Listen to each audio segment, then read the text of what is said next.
अरे ईशु, तूने मेरे को थप्पड़ काय को मारा? क्या बिगाड़ा है मैंने तेरा? और मैं और धोखेबाज। अरे ये तो क्या बंकस करेली है। चुप बैठ मंग्या, ज्यादा भोला मत बन। मुझे भाभी ने सही कहा था। उन्होंने तुम्हें और इस चुड़ैल को यहाँ पर देख लिया था और फौरन घर आकर मुझे सब बता दिया। अरे ये क्या है ईशु? मंग्या तो यहाँ पे सच में किसी लड़की के साथ है। इसका मतलब रितु ने सच कहा था। क्यों रे मंग्या, तुझे जरा भी शर्म नहीं आती क्या? जो मेरी बहन की भावनाओं के साथ तूने ऐसे खेला। अरे सत्यानाश हो तुम्हारा और इस लड़की का। अरे काव्या दी, ईशु, आप दोनों ये क्या बोल रहे हो? अरे ये लड़की तो मेरी बहन है। इसका और मेरा कोई गलत नाता नहीं है। क्या? ये बोलना इनको कि तू मेरी बहन है। ये लोग तो फोकट में मेरे दिमाग का दही करेले हैं। हाँ हाँ, मैं और मंग्या दोनों भाई बहन ही छे। इसका नाम पिंकी है। अरे ये तो मेरे मामा की लड़की है। हे भगवान, हमें तो गलतफहमी हो गई। देख, वो तेरी जो रितु भाभी है ना, वो तेरे को और मेरे को साथ में बिल्कुल नहीं देखना चाहती। इसलिए वो तेरे को मेरे खिलाफ भड़का रेली है। देख बाबू, मैं तेरे को बता रेला है कि मैं तेरे से ही प्यार करता है। ऐसा वैसा आदमी नहीं है मैं। ठीक है मंग्या, आई एम रियली सॉरी। मैंने तुम पर शक करके तुम्हारा गाल सुझा दिया। अरे कोई वांदा नहीं रे, चलता है। पर तूने एक घोटाला कर दिया रे। अब तूने ऐसा रिएक्शन दिएला है तो इससे तो तेरी भाभी को साफ साफ समझ आ गया होगा कि तेरा और मेरा लफड़ा चल रेला है। अरे हाँ, तो अब? अरे कोई बात नहीं, पता चला तो चला। वो बिना सबूत के हमारा कुछ भी नहीं बिगाड़ सकती, क्योंकि माँ और निहार वो दोनों भी ऋतु की कोई बात नहीं मानते।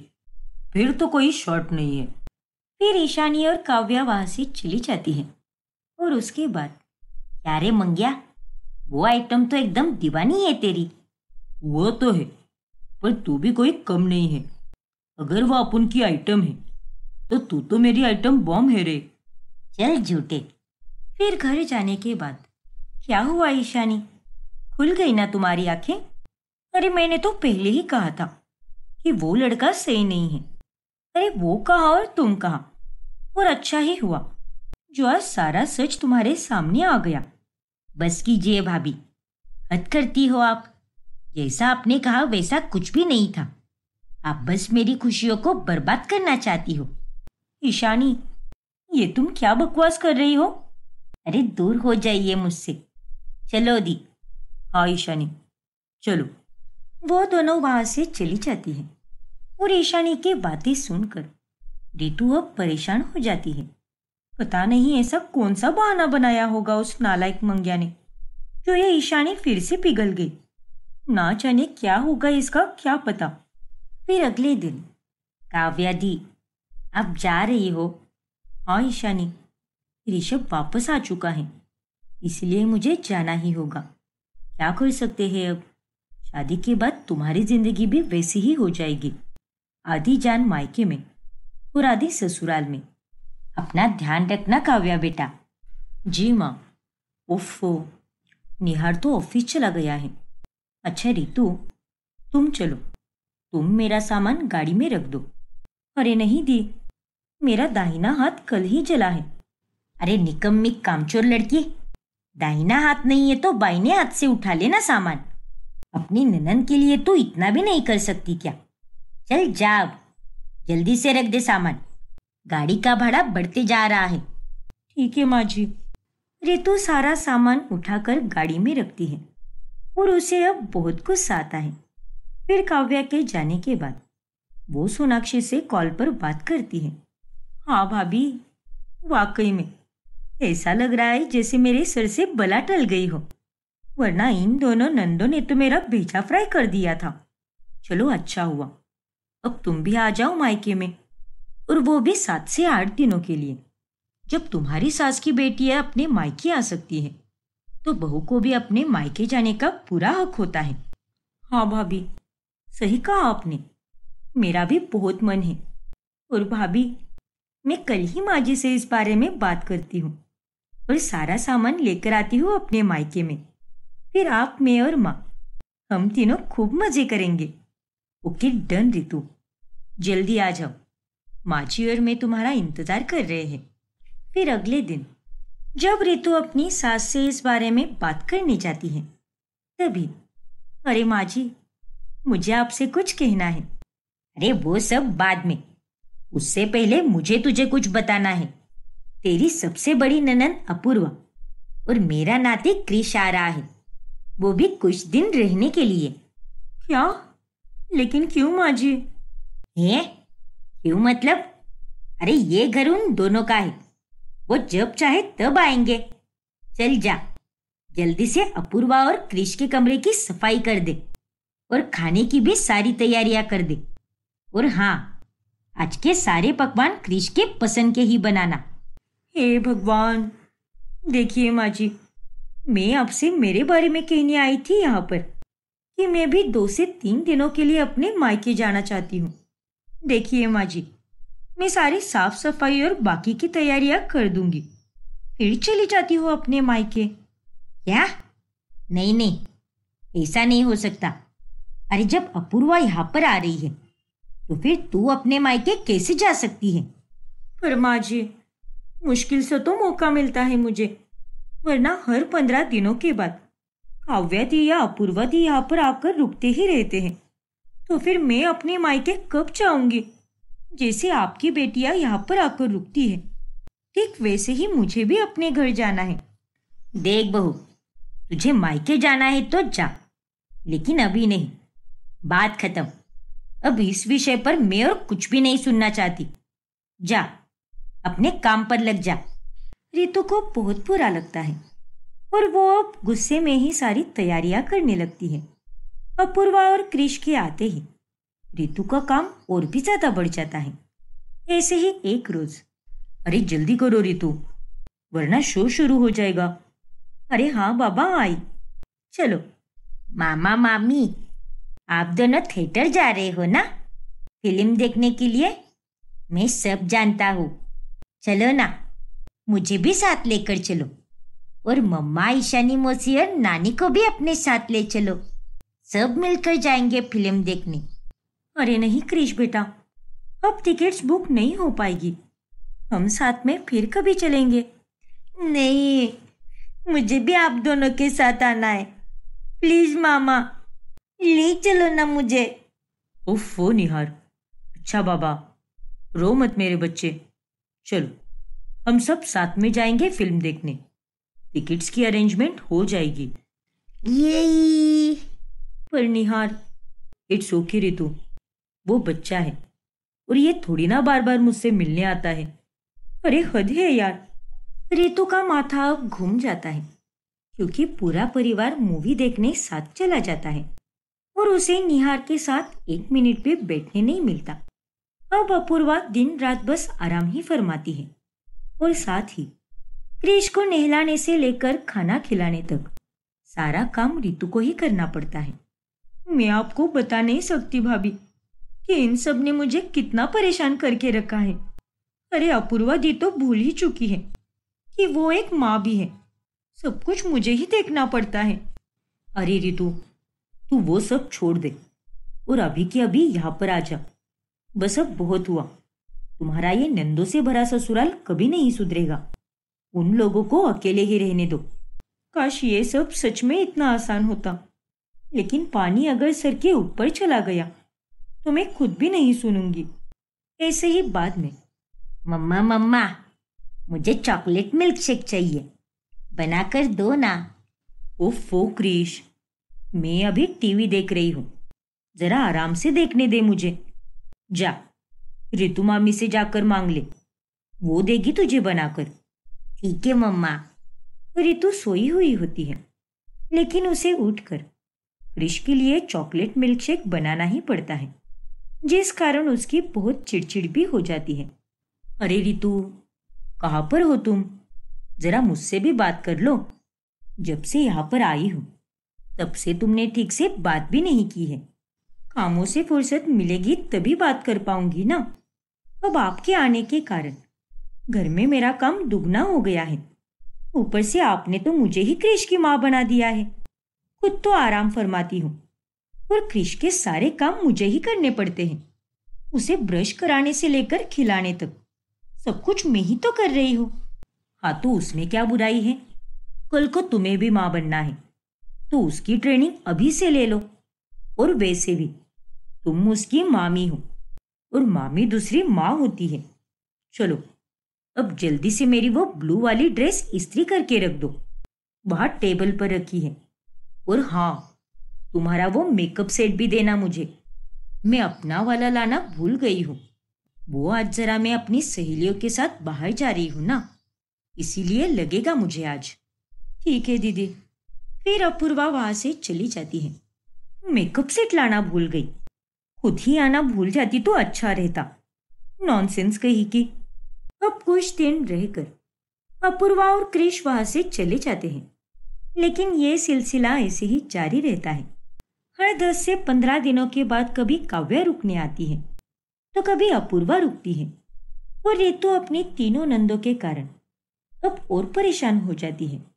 ऐसे ही एक दिन रितु ईशानी को चंदा की अलमारी से पैसे निकालते हुए देखती है।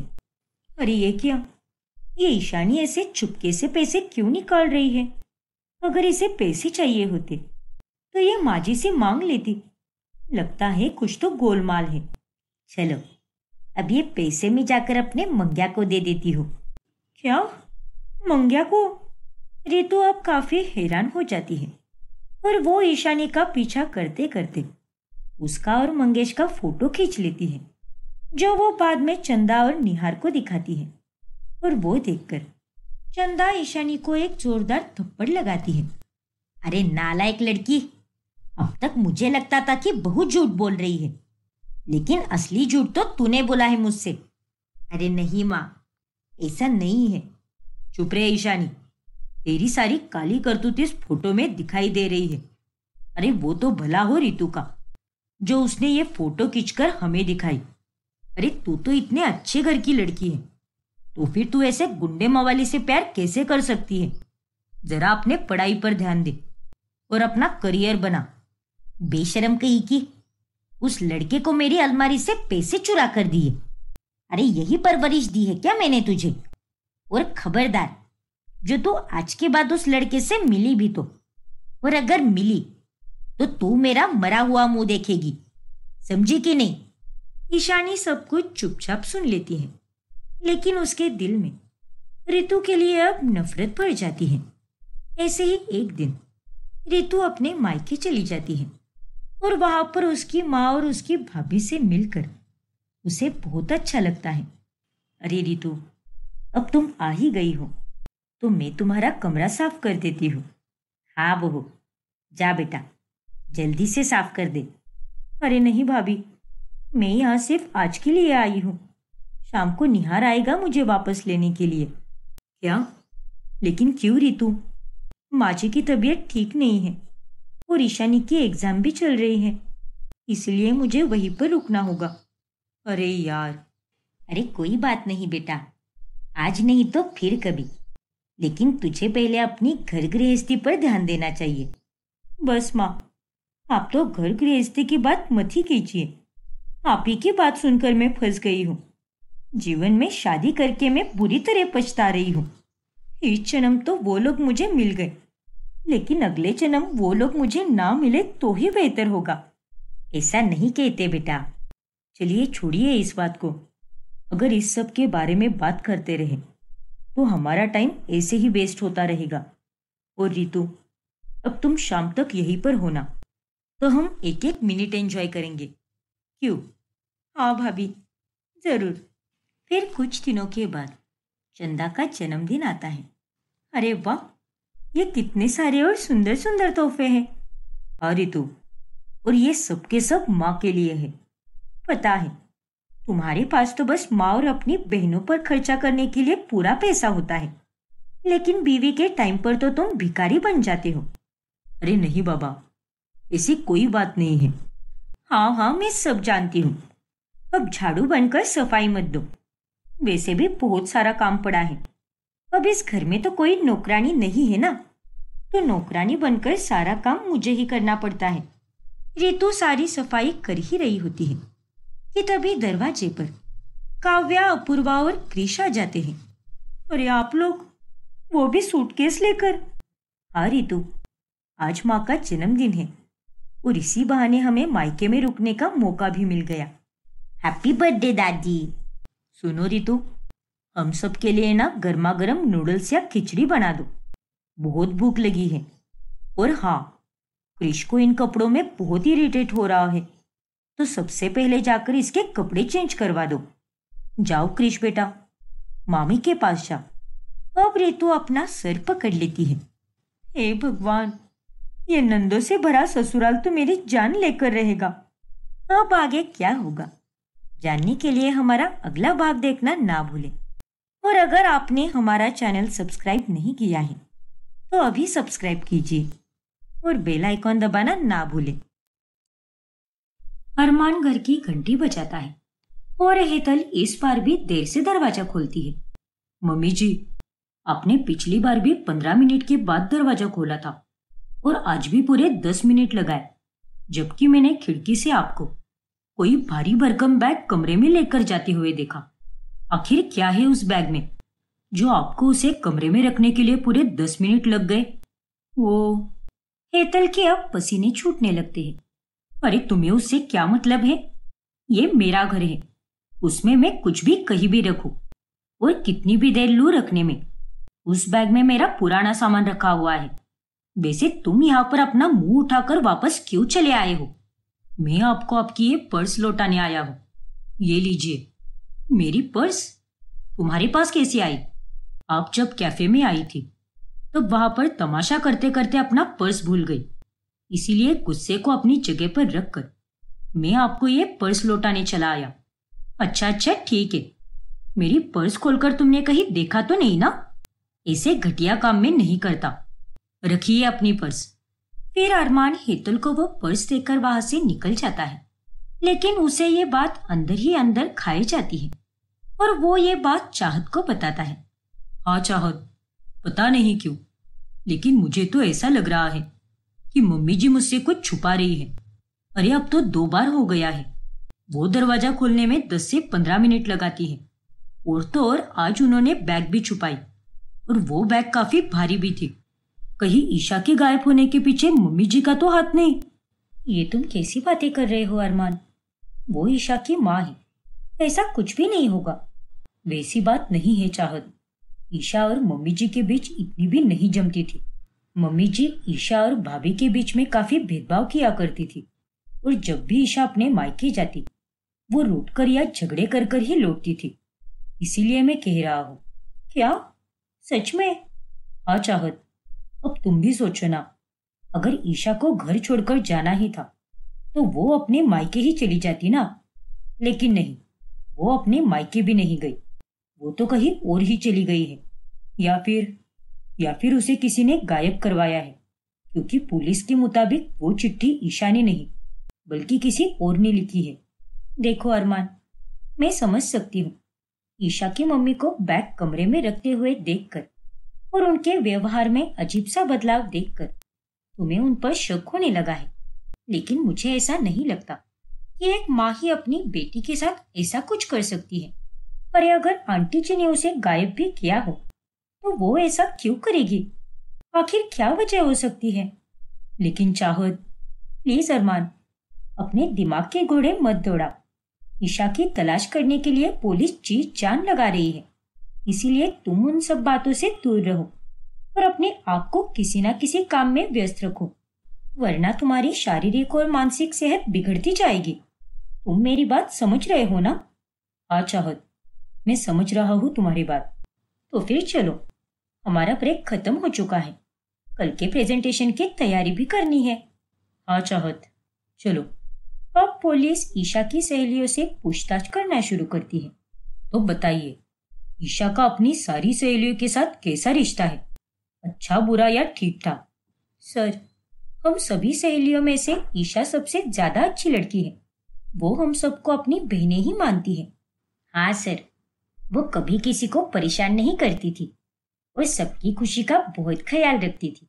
लेकिन बस एक ही लड़की थी जो उसके साथ हमेशा झगड़ती रहती थी। क्या? कौन है वो लड़की? बताओ उसके बारे में। उसका नाम सुनैना है। वो ईशा से बहुत जलती थी क्योंकि ईशा बहुत सुंदर थी और साथ ही हर किसी की पसंदीदा भी थी। हाँ सर, ऐसी एक भी किट्टी पार्टी नहीं गई थी जिसमें ईशा और सुनैना की लड़ाई ना हुई हो। अभी हाल ही में कुछ दिनों पहले जब हम सब मिले थे तब भी उन दोनों के बीच खूब लड़ाई हुई थी, लेकिन हर लड़ाई में गलती सिर्फ सुनैना की ही होती थी। हर बार उसे ईशा की किसी न किसी बात से जलन होती थी और वो जलन गुस्से में निकल आती। बहुत बुरी लड़की है वो। क्या? लेकिन पिछली बार जब उन दोनों की लड़ाई हुई तो वो किस विषय पर हुई थी? क्या तुम दोनों मुझे वो विस्तार में बता सकती हो? हाँ सर, क्यों नहीं। उस दिन ईशा ने बहुत सुंदर ड्रेस पहना था जो उसे अरमान ने दिया था और वो अपनी बाली की ट्रिप की तस्वीरें दिखा रही थी, जिसे देखकर सुनैना को बहुत जलन हुई और उसने जानबूझकर ईशा की ड्रेस पर ड्रिंक गिराई, जिस पर ईशा ने उसे बहुत डांटा और यहीं से उनका झगड़ा बहुत बढ़ गया। अच्छा ठीक है, तुम दोनों ने हमें जितनी भी जानकारी दी उसके लिए बहुत धन्यवाद। फिर इंस्पेक्टर वहां से चले जाते हैं और बाहर आकर, सर, इस सुनैना का हमें पता लगाना होगा। वो ईशा से हमेशा जलती थी और साथ ही उससे हमेशा लड़ती थी। कहीं दुश्मनी के चक्कर में उसने ही ईशा के साथ कुछ गलत ना कर दिया हो। हाँ, शायद तुम्हारी बात सही है, हमें उसका पता लगाना होगा। फिर पुलिस सुनैना को ढूंढने लगती है और वो उसके घर पहुंचते हैं। दरवाजा खोलो सुनैना, पुलिस का सामना तो तुम्हें करना ही होगा। दरवाजा खोलो। पुलिस? नहीं, मैं पुलिस के सामने नहीं जाऊंगी। मुझे यहाँ से भागना होगा, वो भी अभी की अभी। सुनैना, दरवाजा खोलो वरना हमें जबरदस्ती ये दरवाजा तोड़ना होगा। लेकिन सुनैना फटाफट अपना फोन लेकर घर के पीछे की खिड़की से बाहर निकलकर भाग जाती है और जब पुलिस दरवाजा खोलकर अंदर आती है तब उन्हें सुनैना नहीं मिलती। सर, लगता है सुनैना भाग गई। वो देखिए, पीछे की खिड़की खुली हुई है। अगर ये भागी है तो इसका मतलब जरूर ईशा के लापता होने के पीछे सुनैना का ही हाथ होगा, वरना वो डटकर पुलिस का सामना करती। हमें सुनैना को पकड़ना होगा, वो ज्यादा दूर नहीं गई होगी। जल्दी गाड़ी निकालो। फिर पुलिस सुनैना को ढूंढने निकलती है पर वो दूर दूर तक उन्हें नहीं मिलती। फिर वो लोग फिर से ईशा के मोहल्ले में अरमान से मिलने आते हैं, लेकिन तभी ऑफिसर की नजर एक दुकान के बाहर लगे हुए सीसीटीवी कैमरा पर जाती है। ये देखिए सर, इस दुकान के बाहर तो सीसीटीवी कैमरा लगा हुआ है। क्या? लेकिन उस दिन जब हम पूरे मोहल्ले में सीसीटीवी कैमरास ढूंढ रहे थे तब हमारी नजर इस पर क्यों नहीं गई? सर, अब जब हमें कैमरा दिख गया है तो हमें इस दुकान वाले से बात करके फुटेज चेक करनी चाहिए। हो सकता है उसके द्वारा हमें कोई सुराग मिले। फिर वो दोनों सीसीटीवी फुटेज चेक करते हैं तो उसमें दोपहर के समय में सुनैना ईशा के घर के अंदर जाते हुए दिखाई देती है। देखो, सुनैना ही गई है ईशा से मिलने। जरूर ईशा के गायब होने के पीछे इसी का हाथ होगा। और आगे करो। नहीं सर, इसके आगे की फुटेज नहीं दिख रही। कैमरा पर अचानक से हवा के झोंके से एक काला दुपट्टा उड़कर आ गया, इसीलिए उस दिन की सिर्फ दोपहर के समय तक की ही फुटेज है। चलो कोई बात नहीं, हमें इस फुटेज से ये तो पता चल ही गया है कि सुनैना ही वो शख्सियत है जिसने ईशा को गायब किया है। अब बस हमें किसी भी हाल में सुनैना को ढूंढ कर निकालना है। तुमने उसके फोन का लोकेशन ट्रैक किया कि नहीं?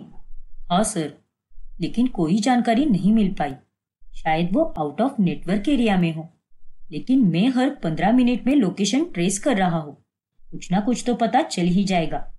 और वैसे भी हमारी पूरी टीम तो उसे ढूंढने में ही लगी हुई है। फिर जब अरमान और चाहत को इस बारे में पता चलता है तभी मुझे लगा नहीं था कि जिस सहेली के साथ उसकी लड़ाई होती थी उसी ने मेरी ईशा के साथ गलत किया है। मुझे पहले से ही ईशा को उस सुनैना से दूर रखना चाहिए था। चाहत, अब मुझसे ये सब नहीं हो पा रहा। ईशा और माँ के बिना जीना बहुत मुश्किल होते जा रहा है। काश मैं ईशा को समझ पाता और उससे कभी लड़ाई नहीं करता। सब कुछ ठीक हो जाएगा अरमान, मुझे पूरा भरोसा है। देखना, ईशा तुम्हें वापस मिल जाएगी और इस बार जब वो तुम्हें मिलेगी तब तुम उसे कभी अलग मत होने देना और अपने रिश्ते की नई शुरुआत करके उसे अच्छे से निभाना। हाँ चाहत, मैं अपनी ईशा को अपने आप से कभी अलग नहीं होने दूंगा, लेकिन वो बस मुझे मिल जाए। ऐसे ही 2 दिन बीत जाते हैं, लेकिन सुनैना का कुछ पता नहीं चलता। ना जाने कहाँ चली गई है वो सुनैना। आप लोगों को उसके पीछे भागकर उसे पकड़ना चाहिए था ना। हेतल जी, हमने उसे ढूंढने की पूरी कोशिश की है, लेकिन उसका कोई पता नहीं चल पाया। अरे उसका कोई परिवार वाला नहीं है क्या? नहीं, जहां तक हमें पता चला है वो इस शहर में अकेली ही रहती है।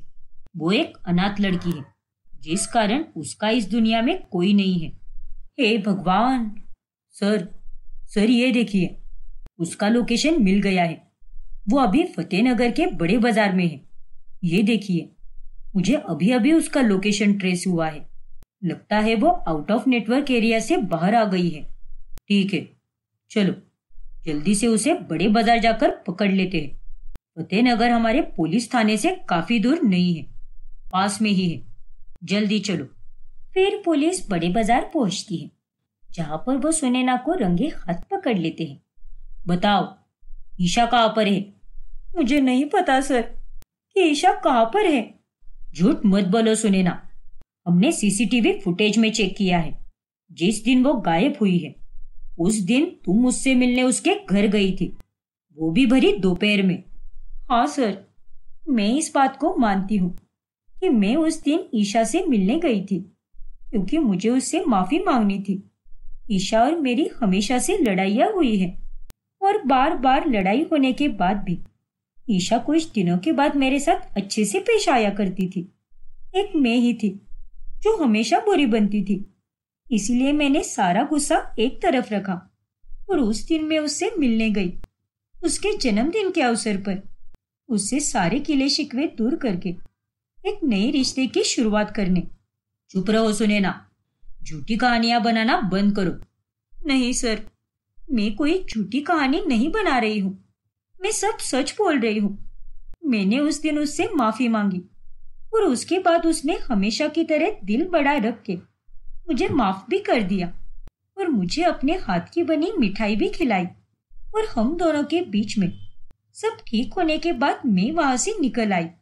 और अगर आपको मेरा यकीन ना हो तो मैं आपको अपने फोन से बुक की हुई टैक्सी की डिटेल्स भी दिखा सकती हूँ। ये देखिए, इसमें टैक्सी ड्राइवर का नंबर भी मौजूद है। आप चाहो तो उससे भी बात कर सकते हो। लेकिन अगर तुमने कुछ किया ही नहीं है तो तुम उस दिन हमारे आते ही भाग क्यों गई? क्योंकि मैं डर गई थी सर, मुझे समझ ही नहीं आ रहा था कि अब मैं क्या करूं। इसीलिए मैं वहां से भागकर सीधे फतेहनगर पहुंची और वहां पर एक आउट ऑफ नेटवर्क एरिया वाले होटल में रुक गई। देखो सुनैना, तुम्हारी कई बातों पर हमें 1% भी विश्वास नहीं हो रहा। तुम अब भी पुलिस की नजर में हो और जब तक हमें तुम्हारे खिलाफ कोई ठोस सबूत नहीं मिल जाता हम तुम्हें गिरफ्तार नहीं कर सकते। लेकिन तब तक तुम्हें इस शहर में ही रहना होगा जब तक ईशा का कोई पता नहीं चल जाता। तुम ये शहर छोड़कर कहीं नहीं जा सकती। ठीक है सर, मैं जानती हूँ कि आप अपनी ड्यूटी निभा रहे हो, लेकिन मैं ईशा के साथ इतना गलत भी नहीं कर सकती। मैं भी उसके जल्द से जल्द वापस मिलने की प्रार्थना कर रही हूँ, ताकि वो सबको बता सके कि मैं गलत नहीं हूँ और मैंने उस दिन उससे माफी भी मांगी थी। इतना कहकर सुनैना वहां से चली जाती है।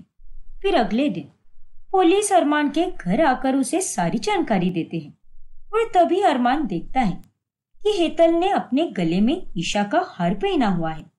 ये हार, लेकिन ये तो ईशा का हार है और ये तो मैंने ही ईशा को उसके जन्मदिन के 1 हफ्ते पहले दिया था। और मम्मी जी तो ईशा को पिछले 1 महीने से मिली भी नहीं है, तो मम्मी जी तक ये हार पहुंचा कैसे? अब आगे क्या होगा जानने के लिए हमारा अगला भाग देखना ना भूलें।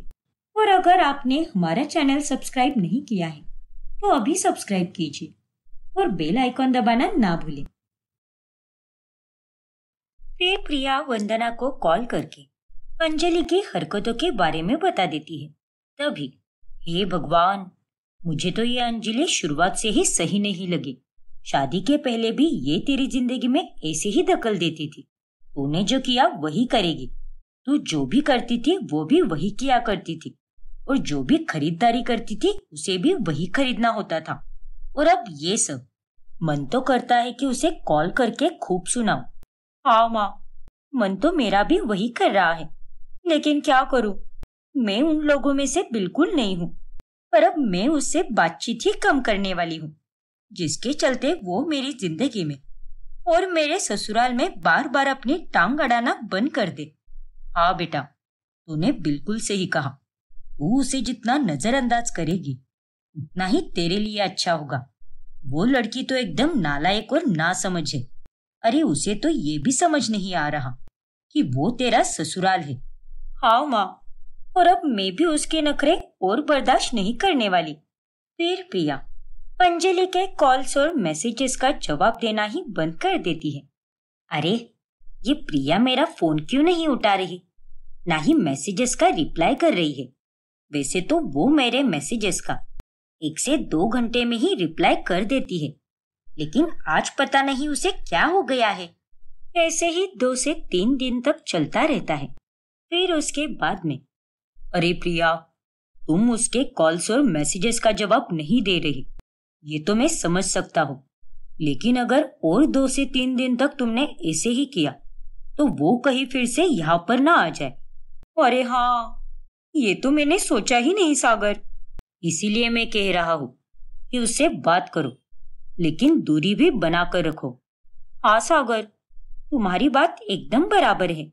फिर प्रिया अगले दिन अंजलि का कॉल उठा लेती है। हाँ अंजलि, बोलना, कैसी है तू? तू तो मेरा छोड़ ही दे बहन। तू बता, तू कैसी है और कहाँ है? और इतने दिनों से मेरा फोन क्यों नहीं उठा रही थी तू? क्या हो गया है? अगर आज तू कॉल्स या मैसेजेस का जवाब नहीं देती ना, तो मैं तो वहीं पर आकर पहुंच जाती। हे भगवान, चलो अच्छा ही हुआ जो मैंने इसका कॉल उठा लिया आज, वरना कल तो ये मुंह उठाकर टपक पड़ती यहाँ पर। अरे अंजलि, क्या तू भी? दरअसल हम सब लोग गांव आए हैं।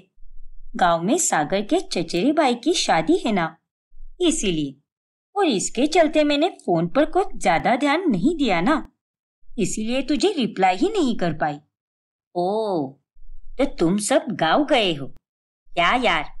मुझे भी बता देती तो मैं भी वहां पर आ जाती ना। तेरी ससुराल वालों के साथ रहकर मुझे बहुत अच्छा लगता है, सच में। समझ सकती हूँ मैं। अच्छा चल, मैं अब रखती हूँ फोन, मुझे कुछ काम याद आ गया है। बाद में करती हूँ मैं तुझे फोन, ठीक है ना? अरे लेकिन प्रिया, उतने में प्रिया कॉल कट कर देती है।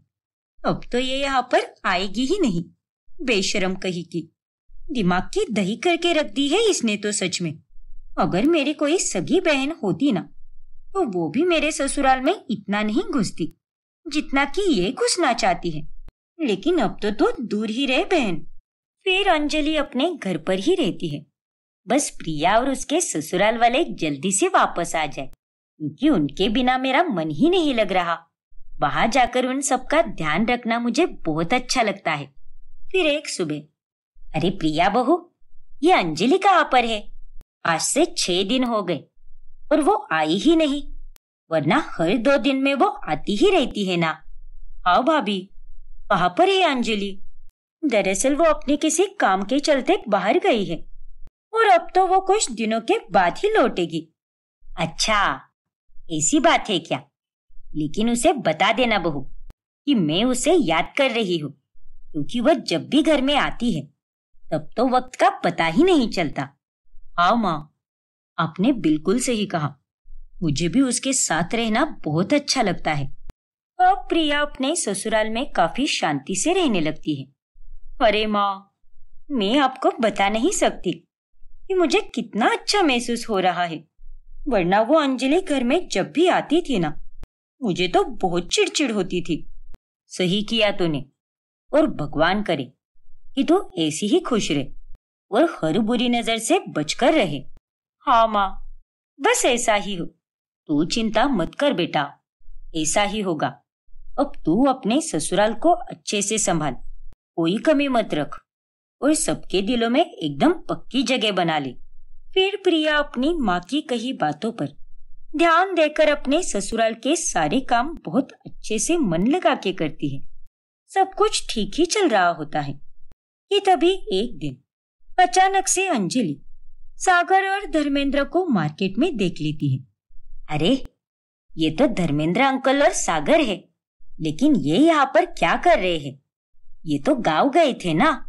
लगता है ये गांव से वापस आ गए, लेकिन इसके बारे में प्रिया ने मुझे बताया क्यों नहीं? सागर, सागर रुको तो। अंजलि सागर को आवाज लगाकर उसे रोकने की बहुत कोशिश करती है, लेकिन वो वहां से चला जाता है। अब तो मैं सीधे घर पर ही जाऊंगी। फिर अंजलि बिना कुछ बोले प्रिया के ससुराल जाती है और अंजलि को वहां पर देखकर प्रिया एकदम हैरान रह जाती है। हे भगवान, ये यहाँ पर कैसे आ गए? अब मैं क्या करूं? कहीं इसने सबको सब बता दिया तो? अरे अंजलि बेटा, तुम आओ ना बेटा। कैसी हो अंजलि? और कैसी रही तुम्हारी ट्रिप? जिस काम के लिए तुम बाहर गई थी वो काम हो तो गया ना? काम? कैसा काम महक? अरे भाभी तो बता रही थी कि तुम किसी काम के सिलसिले में बाहर गई हो और कुछ दिनों के बाद ही वापस लौटोगी। क्या? नहीं नहीं, ऐसा कुछ भी नहीं है। और ये सब क्या है प्रिया? मैं तो यहीं पर थी। उल्टा प्रिया ने तो मुझे ये बताया कि आप लोग गांव गए हो। क्या? अरे हम लोग कहीं भी नहीं गए, यहीं पर है। इसका मतलब प्रिया ने आप लोगों से और मुझसे दोनों तरफ से झूठ बोला है। प्रिया बहू, ये मैं क्या सुन रही हूँ? ऐसा क्यों किया तूने? माँ जी, वो मैं। प्रिया बहुत घबरा जाती है। बोलिए भाभी, आखिर आपने ऐसा क्यों किया?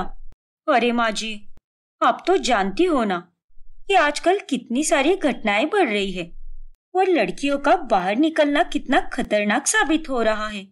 और अंजलि, ये तो बार बार यहीं पर आती रहती है, इसीलिए इसकी चिंता के चलते मैंने इसे और आपको दोनों को भी झूठ बोला, जिसके चलते ये यहाँ पर आ ही ना पाए। ओफो प्रिया, तू भी ना, इतनी बुद्धू है। अरे बाबा, मेरा घर क्या कोसों दूर नहीं है और मैं थोड़ी ना देर रात में यहाँ पर आती हूँ। और अगर रात हो भी गई तो मैं सागर को बोल देती हूँ ना कि वो मुझे घर छोड़ दे। देख बहू, तूने जो भी सोचा है सही सोचा है, लेकिन इसका मतलब ये बिल्कुल नहीं है कि अंजलि यहाँ पर नहीं आएगी। अंजलि यहाँ पर जरूर आएगी और डरने वाली कोई बात नहीं है। देखो बेटा, तुम जब भी यहाँ पर आओगी हमारे पहचान वाले गुड्डू भैया के ऑटो में आना। वो तुम्हें लेने भी आएंगे और छोड़ने भी जाएंगे। हाँ आंटी जी, अगली बार से मैं यही करूंगी। और शुक्रिया आंटी। देखो अंजलि, अब जब तुम यहाँ पर आ ही गई हो तो मैं तुम्हें दिन भर बाहर जाने नहीं दूंगी। चलो, मैं तुम्हें अपने हाल ही में खींचे हुए फोटोज दिखाती हूँ। ठीक है महक, चलो। इस तरह प्रिया की चाल नाकामयाब हो जाती है और अंजलि घर में आ ही जाती है। क्या? फिर क्या हुआ? फिर मैंने जैसे तैसे करके मामला संभाल ही लिया और बहुत झूठ बोला कि मुझे अंजलि के अकेले आने जाने की चिंता होती है, इसलिए मैंने दोनों तरफ से यह झूठ बोला। हे भगवान, अब तो गुड्डू भैया से कहकर वो जब चाहे यहाँ पर आ जा सकती है। और अब तो वो मेरी भी नहीं सुनने वाली, क्योंकि माँ जी और तुम्हारी बहन को दोनों को उसका आना बहुत अच्छा लगता है। हे भगवान। अब सागर अपना सर पकड़ लेता है। ऐसे ही एक सुबह अंजलि सविता को पार्क में मिल जाती है। अरे अंजलि बेटा, तुम यहाँ पर? गुड मॉर्निंग बेटा। Good morning aunty. क्या बात है बेटा, जहाँ आजकल के नौजवान देर रात तक सोते हैं वही तुम सुबह 7 बजे यहाँ कसरत करने आती हो। बहुत खूब बेटा। शुक्रिया आंटी। वो मुझे सुबह का समय बहुत पसंद है। मानो सुबह सुबह हवा में अलग ही ऊर्जा होती है। वो बात तो है बेटा। बातें करते करते अंजलि और सविता घर तक पहुंच जाते हैं और सुबह सुबह अंजलि को घर पर आए देखकर प्रिया का माथा और फिर जाता है। Good morning darling. क्या कर रही है तू? वो मैं नाश्ता बना रही थी अंजलि। चल, अब मैं भी तेरी मदद कर देती हूँ। अरे नहीं अंजलि, इसकी कोई जरूरत नहीं है, मैं नाश्ता बना लूंगी। अरे बाबा, मैं कर देती हूँ ना तेरी मदद, क्या हो जाएगा उसमें? मैंने कहा ना, इसकी कोई जरूरत नहीं है, तू जाकर बैठ जा। क्या तू भी प्रिया? मानने वालों में से बिल्कुल नहीं है। फिर उसी दिन नहाते वक्त सागर अपना टॉवेल लेना भूल जाता है और वो प्रिया को आवाज लगाता है, प्रिया, प्रिया मेरा टॉवेल दे दो। अब ये प्रिया तो काम में बहुत व्यस्त है। एक काम करती हूँ, मैं ही दे देती हूँ उसे। फिर अंजलि सागर को टॉवेल देने जा ही रही होती है कि उतने में वहां पर प्रिया आ जाती है। अरे रुक जा अंजलि, ये तो क्या करने जा रही थी? अरे प्रिया, वो मैं तेरे कमरे के पास से गुजर रही थी और सागर की आवाज सुनाई दी तो उसे टॉवेल देने चली आई। देख अंजलि, तुझे ये सब करने की कोई जरूरत नहीं है, क्योंकि ये सब करने के लिए मैं हूँ यहाँ पर, और आइंदा से हमारे कमरे में बिना बताए मत आया कर। अब जा यहाँ से। पर प्रिया, मैंने कहा ना जा यहाँ से। अरे थोड़ी तो शर्म रख, बेवकूफ कहीं की। अच्छा ठीक है, जाती हूँ मैं। फिर अंजलि कमरे के बाहर चली जाती है और प्रिया अब इसी तरह बात बात पर अंजलि को टोकती ही रहती है और उसे एक प्रकार से ये समझाने की कोशिश करती है कि वो सब उसका काम है ही नहीं। फिर एक दिन, अरे बहू, आज मैंने अपने कमरे की अलमारी साफ की और तब मुझे ये खानदानी गहनों का छोटा सा संदूक मिला। इसमें सारे खानदानी गहने हैं जो मेरी सास ने मुझे दिए थे, और अब ये गहने तेरे हुए। अरे वाह माँ जी, ये गहने तो बहुत खूबसूरत है। हाँ बहू, और ये तुझ पर खूब जचेंगे, और जब तेरी बहू आएगी तब ये गहने तो उसे दे देना। ये रस्म पीढ़ियों से चली आ रही है हमारे खानदान में। अरे वाह माँ जी, ये तो बहुत अच्छी बात है। अब इन गहनों को मैं अपने पास सहेज कर रखूंगी। तभी वहां पर अंजलि आती है। वाव, खानदानी गहने! अरे अंजलि तुम! अरे आंटी जी, कुछ दिनों बाद मेरा भी जन्मदिन आने वाला है और मुझे भी इसमें से कुछ चाहिए। फिर वो एक छोटी सी बाली भी चलेगी। लेकिन अंजलि, ये गहने तो खानदानी गहने हैं और इन पर सिर्फ और सिर्फ मेरा ही हक है। अरे क्या बहू, तू भी दे देना इसमें से एक गहना। मेरी तरफ से तोहफा समझ कर दे दे। पहली बार अंजलि ने अपने मुंह से कुछ मांगा है, और इतना मांगकर उसे कुछ भी ना देना, ये तो हमें शोभा नहीं देता ना। पर माँ जी। दे दे बहू, कोई बात नहीं। अच्छा, मुझे गांव में एक फोन करना था, मैं अभी आई। इतना कहकर सविता बाहर चली जाती है। अरे तू अब मुंह क्या देख रही है? देना मेरे हिस्से का गहना। बस कर अंजलि, बहुत हुआ तेरा। ये गहने मेरे हैं और इन पर केवल मेरा ही अधिकार है। मैं किसी भी हालत में ये गहने तुझे बिल्कुल नहीं दूंगी, फिर चाहे तुझे अच्छा लगे या बुरा, क्योंकि मुझे उससे कोई फर्क नहीं पड़ता। अरे प्रिया, तू मेरे साथ ऐसा बर्ताव क्यों कर रही है और इतना गुस्सा क्यों हो रही है तू? देख अंजलि, मैं बिल्कुल सही बर्ताव कर रही हूँ। तुझे अगर कुछ और चाहिए तो मांग ले, लेकिन मैं मेरे हक का कोई भी सामान तुझे नहीं देने वाली। इतना कहकर प्रिया वहां से चली जाती है और उसका ये बर्ताव देखकर अंजलि को भी अब बहुत गुस्सा आता है। ऐसे ही 2 दिन बीत जाते हैं और अब अंजलि वहां पर आती ही नहीं। लगता है अंजलि को मेरी बात का गुस्सा आया है। आने दो, मुझे कोई फर्क नहीं पड़ता। उल्टा मेरे लिए तो अच्छा ही है कि कम से कम उसका यहाँ पर आना बंद तो हुआ। फिर अगले दिन अचानक से गांव में प्रिया की मौसा जी का देहांत हो जाता है, जिसके चलते उसे अपनी माँ वंदना के साथ आखिरी समय पर गांव निकलना पड़ता है।